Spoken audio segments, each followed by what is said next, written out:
It clear that this is the first official engagement I've conducted since the election yesterday, and I do so for a number of reasons. Firstly, because I'm a local MP and support the work of the Trust and all the volunteer groups and all the other groups that come together to build that community around mental health, but also because I wanted to send out a message that all of us together have got to work on issues of mental health policy and mental health spending within our National Health Service. I've just completed this Labour Party leadership election campaign yesterday, and yesterday was the 100th event that I'd done since the campaign started, coincidentally 100 days ago.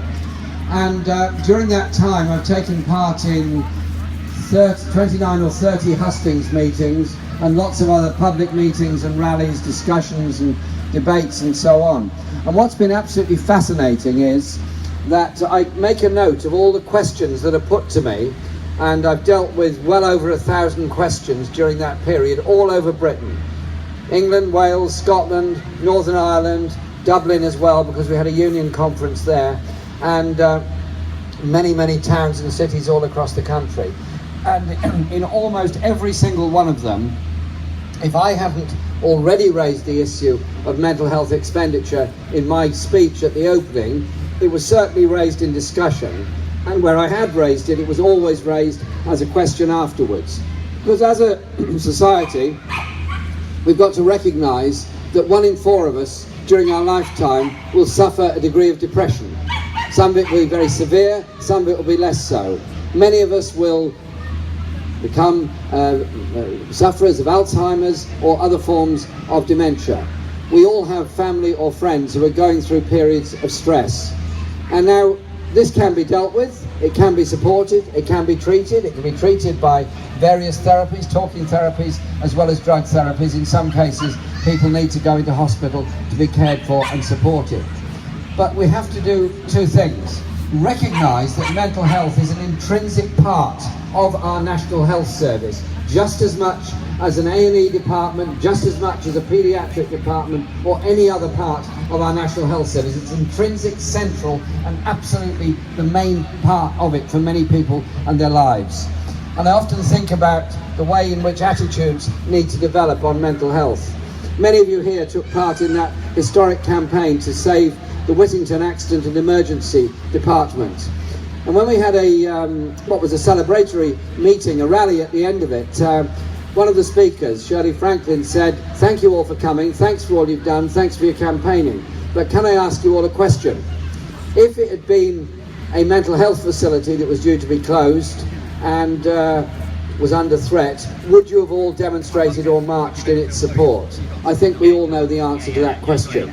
And so we have to also encourage our media. This is Jeremy Corbyn's politicians and people in public life to change their approach and their attitudes towards mental health and mental health conditions. Camden and Islington Stop the NHS jokes, stop the cheap jibes, stop the use of unpleasant language to describe people that are going through a crisis in their lives, and recognise we could all be in that place.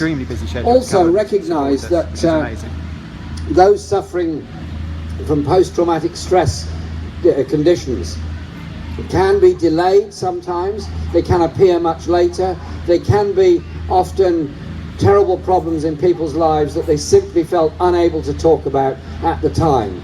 I've never forgotten talking to he's dead now unfortunately, a very old soldier who'd been in the Second World War and had hidden from everybody some terrible experiences he'd been through. He didn't feel able to talk to anybody about it. I felt honoured when he asked me to go and talk to him and listen to his story. He didn't want me to do anything, he just wanted to unburden himself of that kind of problem. So there are many ways in which mental health services work. They're the talking therapies, they're the hospital issues, they are the home visits, they are the dementia care, to people with Alzheimer's. There's many around it, and there are also many wonderful voluntary groups in our area. I'm a patron of Room to Heal, which is supporting people who've been victims of torture in other countries and sought and gained welcome asylum in this country. They're good people, they want to make a contribution to life, they've got some traumas and some issues to get over. Room to Heal, as a collective group, helps them to do that. There are many, many others. There's the Freedom from Torture group that's in Islington, and there are other groups as well that deal with people going through all kinds of trauma, including those that are victims of domestic violence and violence that's been perpetrated against women within our society. So I think we have to just make sure, first of all, we always include mental health as part of our National Health Service. We ensure protection of mental health funding during these very difficult times, but we also make demands for sufficient funding of our mental health services, because people who need support, it does cost money. It's money that should be spent. It's public money that should be spent. That is what the health service is for. But we also have to, as I said, try and change the attitude. And an open day like this, on this wonderful park here, shows that people can come together, share experiences, be proud of what they do, be proud of what everyone within the service does in their day-to-day work, and that indeed is a healing process in itself. It's a helpful process in itself. And as a local MP dealing with a quarter of the area that you cover, I absolutely thank you, applaud the work that all of the staff within the Mental Health Trust do, because I see the benefits of it on the ground. And I'd also say, when I take up issues where maybe some people think things could have been done differently, I get in touch, and there's always a very ready and very welcome response that I receive from the Mental Health Trust. So I want to say thank you to everybody for what you do. Let's stick together on this. Let's be proud of what's being done, and let's be proud of a society that is prepared to treat mental health seriously and not treat it as the butt of jokes and unpleasant remarks and nasty, unpleasant kinds of what passes for humour in this respect. When we've done that today, we'd have done good work. We'd have done good work because we'd have converted a lot of other people to that same decent, rational, human, civilised thinking. Thank you very much for inviting me today, and thank you for all that you do.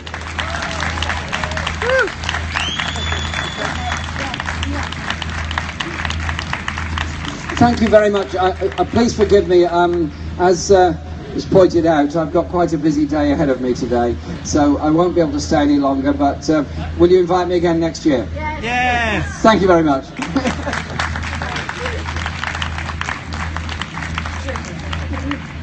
Thank you very much, Jeremy, for that inspiring speech. It was absolutely wonderful to hear that.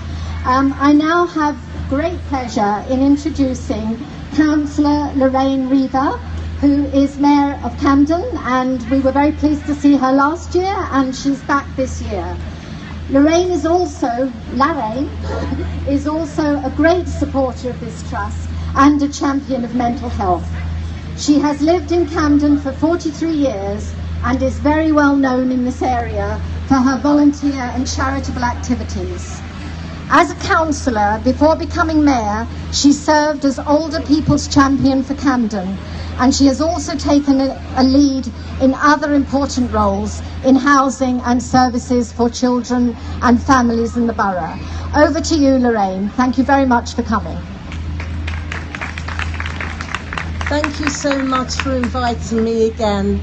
I really enjoyed this year because it's given me the opportunity to meet so many wonderful people and organisations. And of course, we're here for a very special reason today. So I'm very pleased to be here with all of you today as the Mayor of Camden. The purpose of today's open day is to make links with the community and to break down the stigma and raise awareness of mental health and substance misuse issues. We all must recognise now that 1 person in 4 will experience a mental health problem at some time during their life.